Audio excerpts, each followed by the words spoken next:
dengan penuh kerendahan hati kami mengungkapkan syair lagu pujian ini ya Tuhan.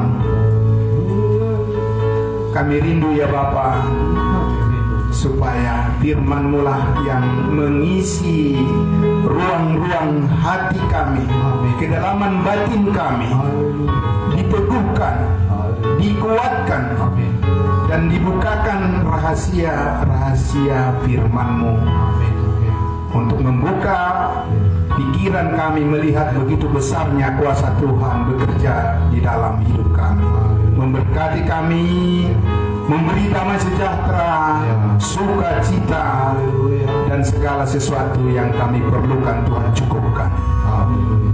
Kasih anugerah-Mu lah yang melakukan itu semua.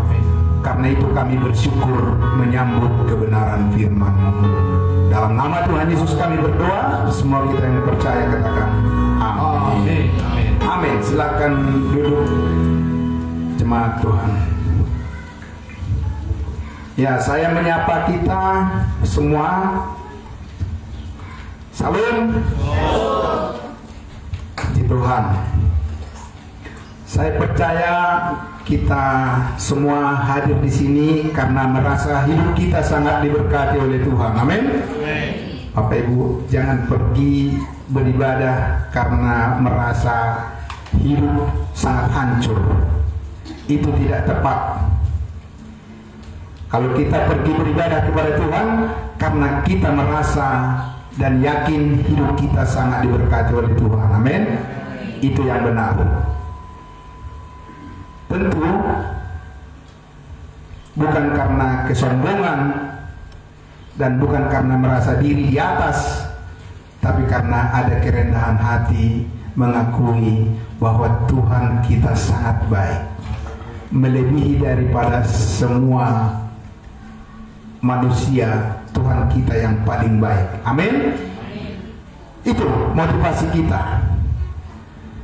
Karena itu Bapak Ibu semuanya, untuk membuat supaya pikiran dan hati kita stabil, kebalikan daripada stabil apa? Labil. Dunia itu labil, berubah-ubah. Hari ini A, besok B, dan seterusnya. Tapi Tuhan kita selalu konsisten dengan janjinya. Amin. Janji manusia bisa berubah, tapi janji Tuhan tidak akan pernah bisa berubah. Amin. Itu. Nah, karena itu kita perlu lebih banyak membuka telinga kita untuk dengar-dengaran akan firman Tuhan. Karena firman Tuhan itulah yang menjadikan segala sesuatu yang ada di dunia ini kan. Tuhan menciptakan langit dan bumi dengan apa? Dengan firman-Nya. Berfirmanlah Tuhan, maka jadilah demikian. Amin. Tuhan menciptakan manusia dari debu tanah, tapi sebelum Tuhan menghembuskan nafas ke bagian hidung daripada manusia pertama Adam, dia nggak bisa hidup. Tapi sesudah dihembuskan nafas itu, apa yang terjadi? Yang mati menjadi hidup. Nafas itu adalah nafas Tuhan, itu adalah firman Tuhan. Luar biasa, amin. Jadi hari ini Bapak Ibu semuanya, ya, saya katakan bahwa kita duduk di sini, kita sudah menyanyi memuliakan Tuhan karena hidup kita merasa sangat diberkati oleh Tuhan. Jangan berkecil hati karena masih ada masalah yang belum terselesaikan. Tetap sabar. Amin. Tetap setia. Amin. Iya, karena janji Tuhan adalah iya dan amin. Nah, hari ini Bapak Ibu sekalian, saya ingin mengajak kita untuk merenungkan kebenaran firman Tuhan yang berkuasa menolong kita untuk melihat bahwa di dalam dunia yang penuh tekanan hidup ini, sebenarnya kita mempunyai ruang kemerdekaan hidup. Ya, sebentar lagi bulan berapa ini? Masih bulan Juli ya.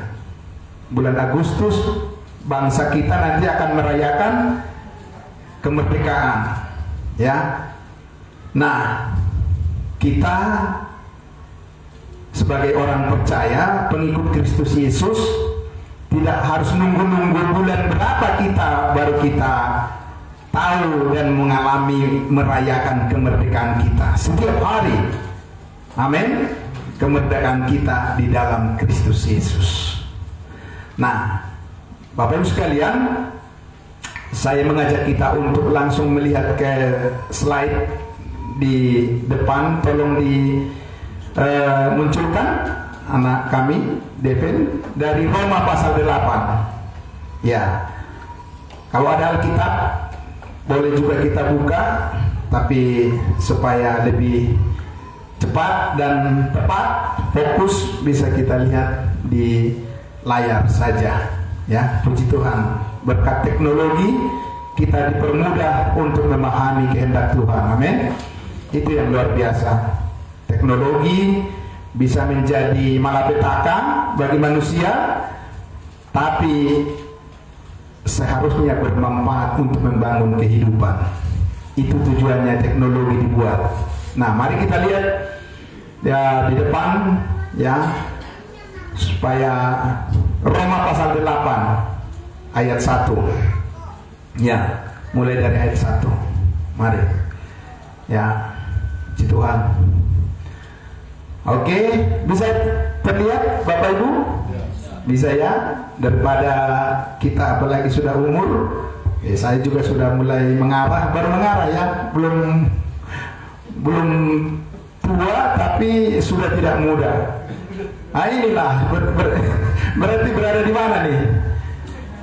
Iya, di tengah ya, masih menapak tapi belum nyangkut gitu, ya kan?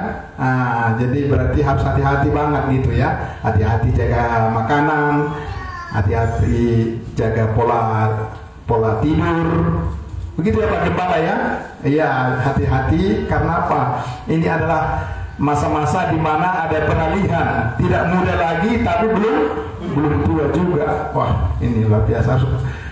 Harus kita memahami ini keadaan kita ya, supaya kita bisa menjaga hal-hal yang tidak cocok dengan kemajuan iman kita. Nah, sekarang kita lihat ya, kita bisa melihat ke depan. Saya kira cukup besar tulisannya, jadi kita bisa membaca bersama-sama di ayat 1 ini. Kita baca 3, 2, 1.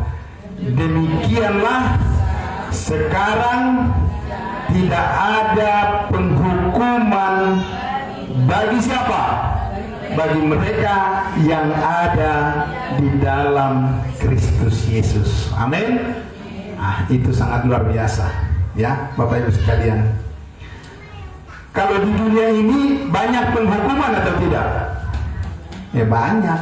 Bagi pelanggar-pelanggar hukum, yang korupsi, yang serakah, ya, yang membunuh, yang melakukan ketidakadilan dan segala macam, itu pasti menghadapi hukum.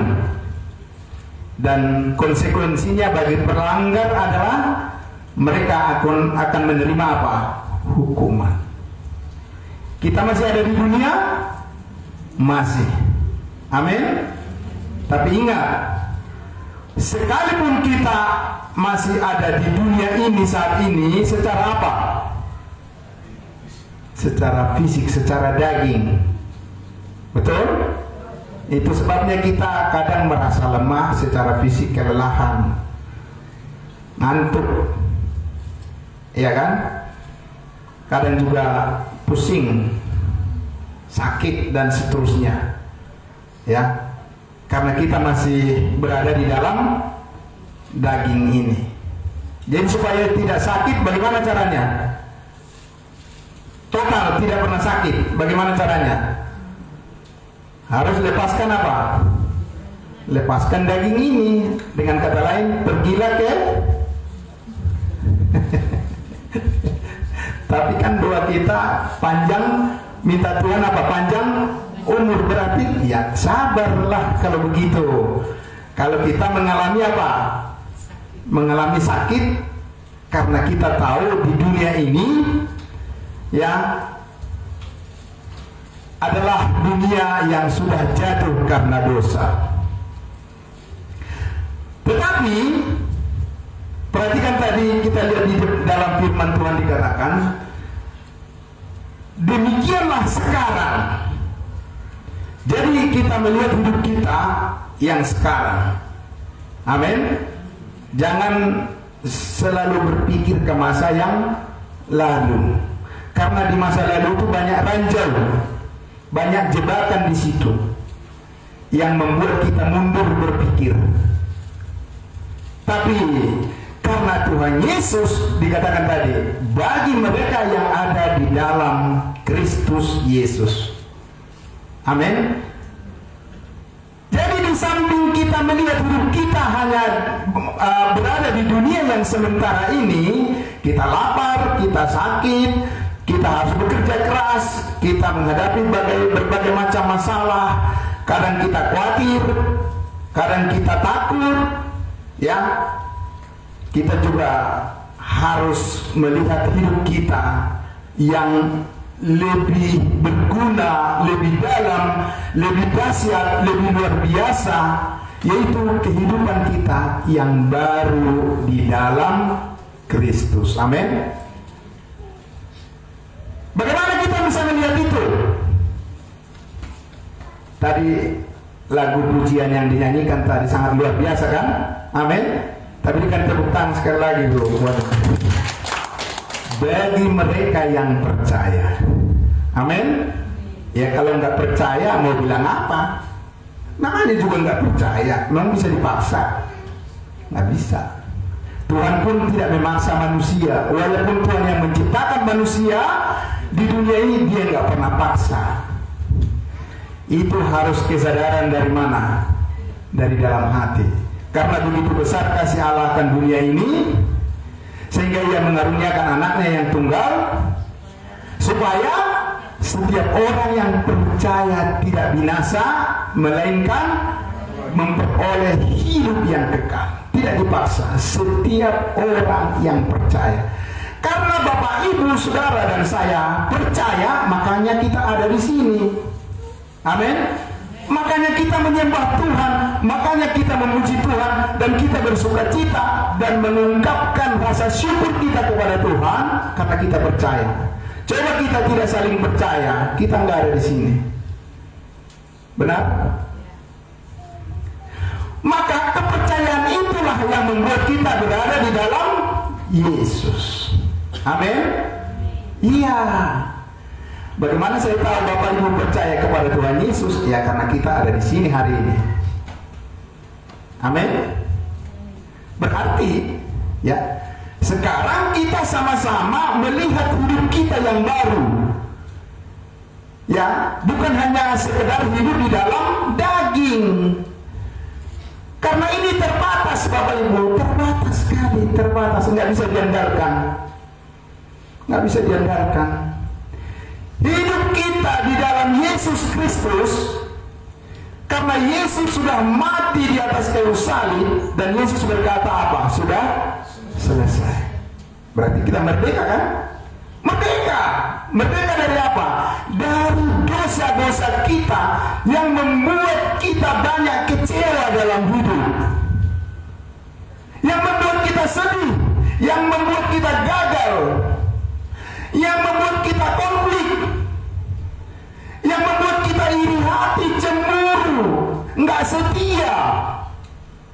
Dosa yang membuat itu semua. Tapi Yesus mengatakan apa?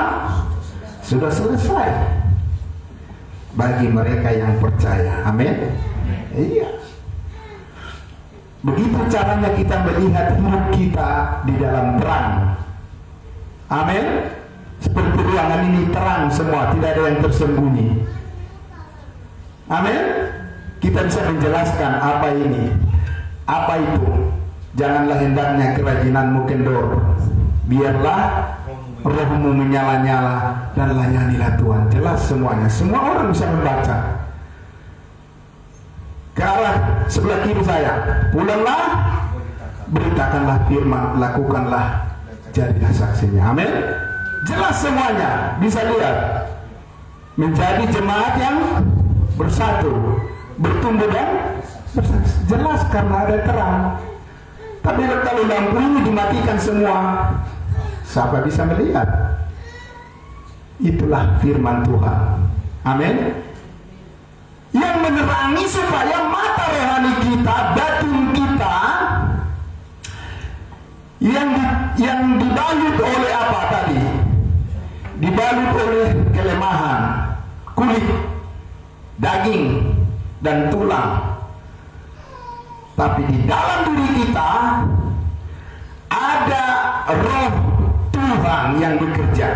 Mari kita lihat di ayat 2. Bagaimana kita dimerdekakan dari penghukuman. Di ayat 2 kita baca, roh yang memberi hidup.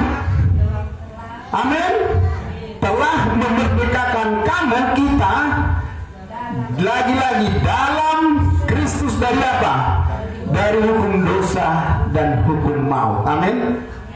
Jadi walaupun tidak dilihat tapi percaya. Amin. Itu jati diri Bapak, Ibu, dan saya. Mau orang lain percaya atau tidak hal itu tidak tergantung orang lain, Bapak, Ibu, Saudara. Tidak. Dirimu dan diriku, semua kita harus mempercayai bahwa roh Tuhan telah menghidupkan engkau dan saya dari kematian karena dosa, dan nasib kita telah diubah sedemikian rupa oleh Tuhan sehingga engkau dan saya tidak sama lagi seperti dunia ini. Amin. Tidak sama lagi, Bapak Ibu sekalian. Adapun hidupku ini bukannya aku lagi, melainkan Kristus yang hidup di dalam aku, karena roh yang memerdekakan. Bukan kekuatanmu, bukan kekuatanku, bukan kekuatan tetangga, tapi kekuatan Roh Kudus yang ada di dalam dirimu. Sebab engkau adalah, kita adalah tubuh Kristus yang didiami oleh Roh Kudus. Kalau Roh Kudus tidak tinggal di dalam dirimu dan diriku, nggak ada apapun yang bisa menyenangkan hati Tuhan. Karena apa? Karena tanpa Roh Kudus tidak ada sesuatu yang bisa berhasil dilakukan memuliakan Tuhan. Pertolongan Roh Kuduslah yang bisa membuat kita merasakan kemerdekaan kita dari dosa dan maut dan segala tekanan dalam kehidupan di dunia ini. Dari mana kita bisa mengetahui semuanya itu? Karena ada firman Tuhan yang mengatakannya. Amin. Nah, Bapak Ibu yang dikasihi Tuhan Yesus, saya sudah berapa kali mengalami sakit penyakit yang menurut saya lumayan berat lah. Saya pernah dioperasi dan rupanya kalau disuntik bius itu kita langsung nggak sadar, ya, iya langsung tidak sadar, nggak tahu di mana lah kita. Saya tidak tahu di mana saya, ya. Dan untungnya keadaan itu cuma berlangsung beberapa menit saja, tidak sampai berjam. Coba misalnya kalau nggak sadar-sadar bagaimana? Ya saya nggak bisa berdiri di sini lagi Pak Gembala. Saya udah di mana nih? Saya sudah pulang ke sorga. Ada 1-2 saudara kita yang Pak Gembala sampaikan yang sudah kembali ke sorga ya, sama dengan Tuhan. Ya, masih bisa kita ngomong bicara dengan dia? Nggak bisa lagi. Masih bisa kita telepon dia? Nggak bisa lagi. Selesai sudah. Tapi disinilah kita semua, Bapak Ibu, memahami tentang rencana Tuhan yang indah dalam kehidupan kita, bahwa sekarang kita dimerdekakan oleh Tuhan. Ya, saya walaupun begitu berat saya merasakan penderitaan secara fisik karena sakit penyakit, saya tidak mau mengecewakan Tuhan. Tetap saya melihat hidup saya dibebaskan dari rasa atau tuduhan. Saya nggak menyalahkan Tuhan. Saya tidak merasa terhukum. Saya tidak merasa bahwa Tuhan sedang menyutuki diri saya. Tidak. Saya tidak menyalahkan siapa-siapa. Tapi saya lebih baik bersyukur kepada Tuhan dan minta kesembuhan kepada Tuhan, dan Tuhan memberikan kesembuhan itu. Amin. Itu kemerdekaan batin. Ya, kemerdekaan batin. Jadi kita tidak dikendalikan oleh keadaan-keadaan yang terjadi di dunia ini, karena kita tahu roh Tuhan melampaui daripada kekuatan dunia. Dan itu sebabnya kita harus membangun kepercayaan kita kepada Tuhan. Itu sebabnya kita ada di sini, amin. Ya, ini membangun kepercayaan kepada Tuhan. Segala sesuatu kalau tidak dibangun, ya akan berantakan. Anak-anak kita, kalau kita tidak didik, kita tidak disiplin mulai dari kecilnya, ya bagaimana? Nanti kalau udah besar dia melawan sama orang tua, udah nggak bisa dinasehati. Tapi kalau masih kecil dia bisa kan? Bisa. Nah, Allah bisa karena biasa. Amin. Jadi karena itu Bapak Ibu sekalian, jangan takut untuk mendisiplin anak kita mulai dari masa kecilnya. Ya. Karena apa? Dengan kita mendisiplin anak kita mulai dari masa kecilnya, kita beritahu apa yang boleh dan apa yang tidak boleh, nanti besarnya dia mempunyai pola pikir yang sehat. Amin. Itulah sebabnya suami istri harus selalu sehati sepikir untuk mendidik anak. Amin Bapak Ibu. Dan kita bawa anak-anak kita itu di sekolah minggu, kita bawa mereka beribadah supaya batin mereka, hati mereka itu juga terbuka untuk melihat gagasan-gagasan, ide-ide tentang siapa dirinya di hadapan Tuhan, supaya dia bisa mengikuti jalan pikiran yang benar. Karena anak-anak kita ya bergaul di luar, dan di luar sana Bapak Ibu bukan memikirkan tentang kemerdekaan di dalam Tuhan, tapi memikirkan bagaimana menyusahkan orang lain. Nah, oleh karena itulah Bapak Ibu sekalian, ya, roh yang memberi hidup, ya, Bapak Ibu sekalian sudah tahu cerita ketika Tuhan Yesus mengalami ketika dia puasa 40 hari 40 malam. Apa yang terjadi? Badannya kurus, betul ya? Fisiknya terlihat apa? Sangat lemah. Ya, iya. Kalau kita tidak makan dan tidak minum, pasti kita lemah secara fisik. Tapi kan kita tidak sampai seperti itu sampai hari ini kan? Masih bisa makan, masih bisa minum, bebas memilih makanan lagi. Pulang dari ibadah, tanya sama istrinya, "Ma, kita makan di mana ini?" Masih bisa kan? Bapak Ibu, masih bisa. Kalau Tuhan Yesus ketika dia berpuasa 40 hari 40 malam, dia kurus kering. Ya, tidak ada makanan, tidak ada minuman. Dan dalam keadaan dia lemah secara fisik seperti itu, siapa yang datang? Penggoda, yaitu iblis. Karena apa? Karena iblis sudah belajar dari zaman Adam dan Hawa kalau manusia itu sangat gampang ditipu dengan kekurangan secara jasmani, dan dia lihat itu.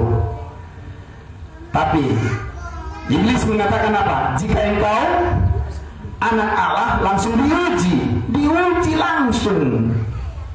Apa itu sekalian? Diuji langsung, ya. Dan ujian itu berat sekali. Dari kata-kata itu, apa kata-katanya? Jika engkau anak Allah. Coba, jika engkau anak Allah, padahal dia tahu dia adalah anak Allah. Kepura-puraan itu, ya, kebencian itu, amarah itu, kedengkian itu, iri hati itu akan langsung mengarah untuk menjatuhkan. Jika engkau anak Allah, apa? Buatlah roti ini, batu ini menjadi roti. Apa artinya Bapak Ibu? Ya, dituduh. Tuduhan itu membuat manusia supaya dia tidak percaya lagi dengan keyakinannya. Selesai sudah.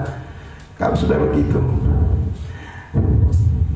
Tapi itu mampu meruntuhkan keyakinan daripada Yesus Kristus atas kemerdekaan batin, kemerdekaan roh, kemerdekaan pikiran, kemerdekaan kemandirian di dalam hal bergantung pada Allah. Mampu godaan iblis itu menjatuhkan dia? Tidak mampu. Tidak mampu. Sekalipun dia serba berkekurangan, Yesus Kristus di dalam keadaan lemah secara fisik, kekurangan makanan dan minuman, dan dia dalam keadaan sangat lemah, ya, tapi dia tetap mempunyai kekuatan batin yang tidak tergoyahkan. Amin. Di dalam cobaan itu, di dalam ujian itu, dia menunjukkan bahwa dia tidak akan mempermalukan Tuhan. Dia akan tetap meninggikan Tuhan melalui pencobaan yang dia alami. Amin. Itu Bapak Ibu sekalian. Dan Yesus mengatakan kepada iblis apa? Apa yang dikatakan? Yesus tidak mengatakan, iya ya, jangan-jangan hidup saya lagi dihukum Tuhan, ini dosa apalah yang telah kulakukan ya. Dia tidak bilang begitu. Apalah dosaku dan salahku ya Tuhan, sehingga aku gagal hari ini. Nggak begitu Bapak Ibu. Salah itu. Tuhan tidak menghukum kita, sudah dibebaskan kita dari hukuman dosa dan maut. Tidak. Amin. Tetap bersyukur kepada Tuhan. Kalau hari ini belum berhasil apa yang saya pikirkan, yang saya doakan, Tuhan tidak menghukum saya. Saya harus tetap semangat. Amin. Biar kata orang apapun terhadap apa yang saya lakukan, yang saya perjuangkan, yang saya doakan, pelayanan saya dan segala macam, apapun kata manusia, itu tetaplah itu kata manusia. Saya merdeka. Amin. Saya harus tetap semangat. Saya harus tetap tekun berdoa. Saya harus tetap mengasihi keluarga saya. Saya harus tetap menjaga tanggung jawab dalam pekerjaan saya. Amin. Saya harus tetap berkata positif di dalam keluarga saya. Saya tidak boleh menyalahkan orang lain, karena saya tahu ada maksud Tuhan di balik semuanya ini. Amin. Tidak ada orang yang tiba-tiba bisa sekuat itu. Itu adalah sebuah proses di mana orang percaya, orang kudus, orang beriman itu karena setia terus diperbaharui oleh firman Tuhan. Amin. Ya, karena Roh Kudus bekerja melalui ketaatan kita kepada firman-Nya. Ya, tidak mungkin Roh Kudus bekerja kepada orang yang memberontak terus hatinya. Tidak ada itu. Roh Kudus bekerja melalui orang Kristen yang rendah hati. Amin. Iya, karena Roh Kudus tidak memaksa orang yang keras hati. Tidak. Itu sebabnya firman Tuhan melembutkan hati kita. Amin. Dia memperbaharui wawasan berpikir kita tentang siapa Tuhan Yesus, siapa Roh Kudus, apa Alkitab, apa firman Tuhan, dan bagaimana menyikapi kehidupan. Jangan kamu menjadi serupa dengan dunia ini. Amin. Tapi berubahlah mindset, pola pikir, paradigma, cara kita memandang segala sesuatu di dalam kehidupan ini. Ada kebenaran yang absolut dari Tuhan, yaitu di dalam firman-Nya. Maka kita lihat ayat terakhir, kita baca di ayatnya yang ketiga, ya, ketiga dan keempat. Ketiga dulu. Apa dikatakan? Sebab apa yang tidak mungkin dilakukan hukum Taurat karena tak berdaya oleh daging, ya, telah dilakukan oleh Allah. Amin. Allah yang melakukannya. Saudara hanya menyediakan hati yang menyambut, merespon, percaya namanya. Amin. Bisa percaya Bapak Ibu? Bisa. Ya, anak kecil bisa percaya? Bisa. Apalagi orang dewasa bisa percaya. Ya, karena itulah maka dikatakan dilakukan oleh Allah dengan mengutus anaknya sendiri dalam daging yang serupa dengan daging yang dikuasai dosa karena dosa. Ia Allah apa? Menjatuhkan hukuman atas dosa di dalam daging. Jadi Tuhan sudah menghukum semua, ya, akibat daripada dosa sudah dihukum oleh Tuhan Yesus di atas kayu salib. Kutuk itu sudah dikutuk oleh Tuhan Yesus. Bayangkan, kutuk dikutuk lagi, ya, supaya kita merasakan kebebasan, kemerdekaan untuk percaya kepada kuasanya. Amin. Maka di ayatnya yang keempat dikatakan, ya, Bapak Ibu sekalian, supaya tuntunan daripada apa? Hukum Taurat itu adalah urusan daging, ya, digenapi di dalam kita yang tidak hidup menurut daging, tetapi kita sekarang menurut roh. Menurut. Apa artinya menurut? Kalau ada misalnya baris berbaris nih, kita harus menurut pada siapa? Menurut kepada komando, kepada komandan. Jadi ada penurutan, ya. Kalau baris berbaris melangkah, berarti yang di belakang juga apa? Ikut dia. Itu menurut namanya. Jangan yang di depan udah begini, yang satu lagi apa? Wah, nggak bakalan selesai kalau begitu. Benar nggak Bapak Ibu? Ya. Bagaimana musik bisa kita dengar harmonis di pendengaran kita? Ya karena memang harmonisasi musik itu tangannya itu sudah dilatih. Amin. Kalau misalnya digini-giniin Bapak Ibu yang main musik nih, Daniel gini-gini terus dari awal pujian sampai terakhir, bagaimana?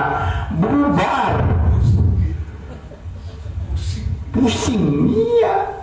Karena apa? Nggak nurut pada metode bagaimana musik dimainkan supaya harmonis. Amin.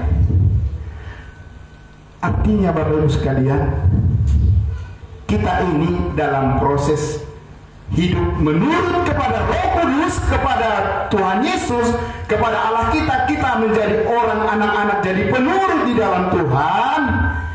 Itu adalah sebuah perjalanan melewati proses. Amin. Proses Bapak Ibu sekalian. Orang maunya langsung tiba-tiba ingin mendapatkan segala sesuatu tanpa melalui sebuah proses. Makanya terjadilah korupsi di negara ini, Bapak Ibu Saudara. Serakah, ya, mengambil yang bukan haknya. Karena apa?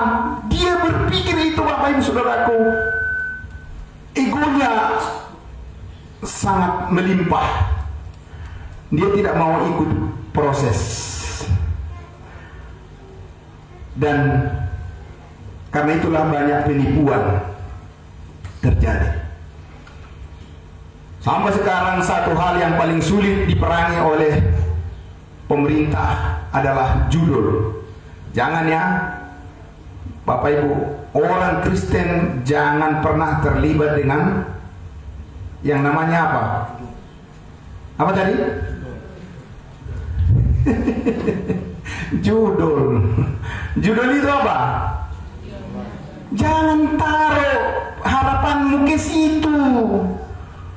Karena itu pekerjaan setan. Benar Bapak Ibu? Ngapain percaya ke situ? Ada Roh Kudus, ada Tuhan Yesus yang mengasihimu. Kalau engkau belum berhasil hari ini, bukan berarti Tuhan tidak memperhatikan hidupmu. Siapa bilang? Tuhan tidak menghukum engkau. Dia sangat mengasihimu. Dia sudah mati di atas kayu salib. Nyawanya sudah dikorbankan supaya engkau bisa terangkat di dalam keadaan hidup yang baru. Amin. Jangan percaya kepada pekerjaan setan. Maka karena itulah kita perlu banyak mendengarkan firman Tuhan, supaya hati kita diperbaharui terus dari hari ke hari. Amin.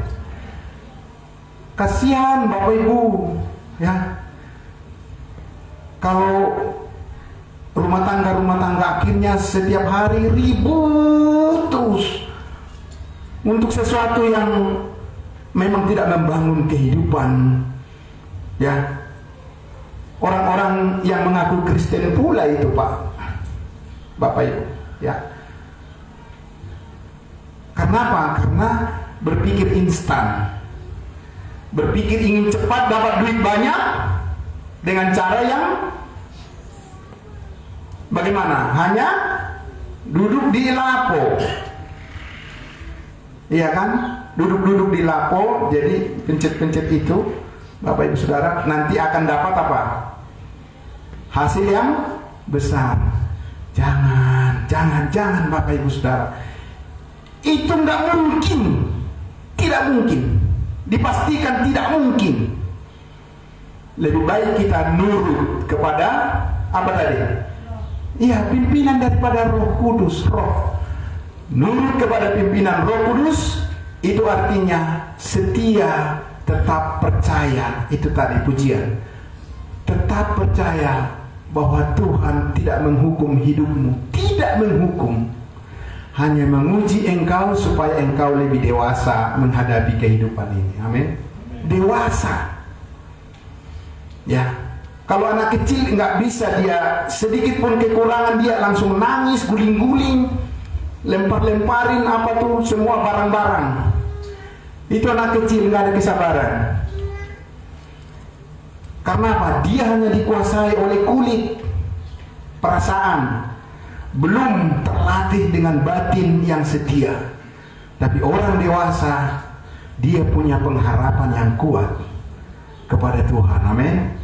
Itu yang kita bangun di dalam peribadahan kita setiap minggu. Tuhan, tambahkanlah, bentuklah saya menjadi pribadi yang sabar. Bisa Bapak Ibu? Bisa. Amin. Coba suami istri misalnya, ya, di sampingnya dibilang, "Mah, doakan saya dong supaya saya menjadi seorang suami yang lebih sabar." Pernah nggak begitu Bapak Ibu?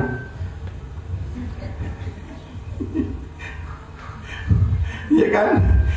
Masih susah orang Kristen suami istri bilang, "Mah, doakan saya supaya saya menjadi seorang istri yang lebih sabar." Langsung suaminya berpikir apa? Ini ada apa ini? Padahal itulah kebutuhan kita. Amin. Itu kebutuhan kita.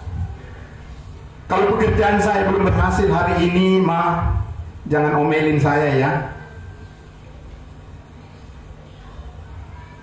Tapi sebenarnya hal-hal seperti itu, kalau kita kebanyakan lihat apa? Lihat medsos kan, sosmed ya. Bejibun, terlalu banyak apa di situ, macam-macam yang lucu-lucu, yang aneh-aneh di medsos itu. Wah, Bapak Ibu sekalian. Tapi waktu kita untuk membuka medsos bisa berapa jam? Pertama-tama hanya 5 menit. Lanjut lagi setengah jam. Lanjut lagi 1 jam. Lanjut lagi 2 jam. Bapak Ibu,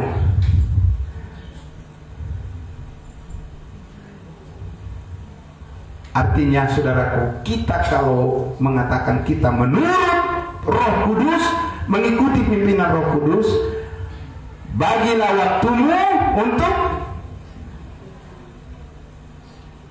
membaca. Iya, itu Bu.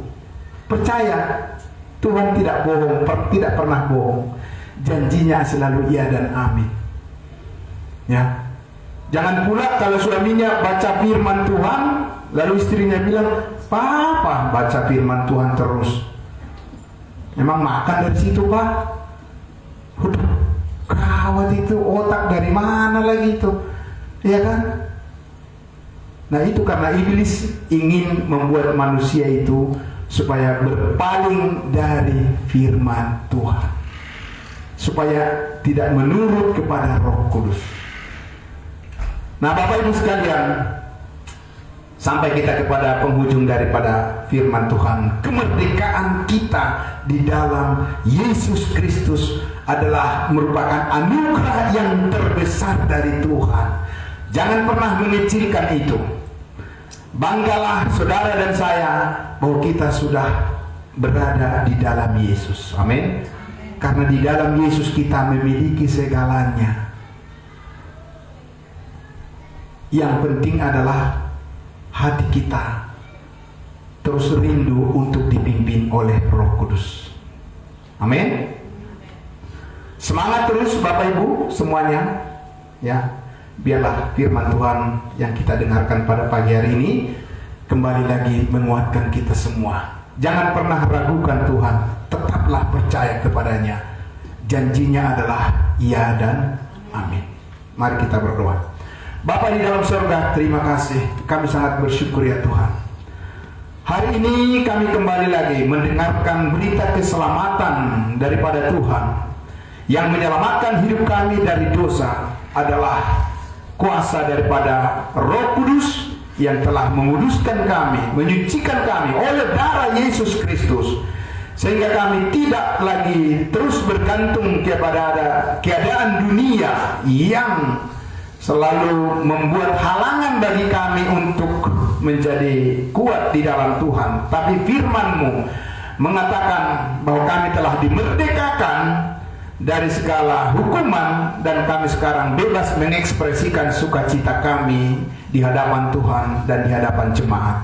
Oleh karena itu ya Tuhan, kami bersyukur untuk semuanya ini dan kami percaya jemaat Tuhan di GBP Bethlehem ini akan terus setia kepadamu, kepada firman-Mu, kepada kebenaran-Mu, kepada kasih anugerah-Mu, terus menguatkan hidup mereka, memampukan, memberikan sukacita, damai sejahtera, menghadapi segala masalah-masalah yang terjadi dalam kehidupan mereka semua.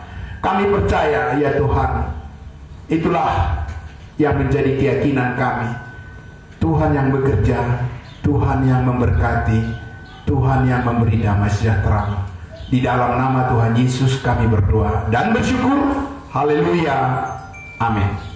Terima kasih. Tuhan memberkati. Saya kembalikan kepada Ibu Jess.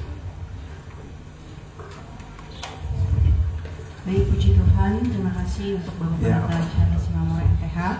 Kiranya Tuhan Yesus yang memberkati keluar Bapak pribadi semakin luar biasa pelayanannya. Amin.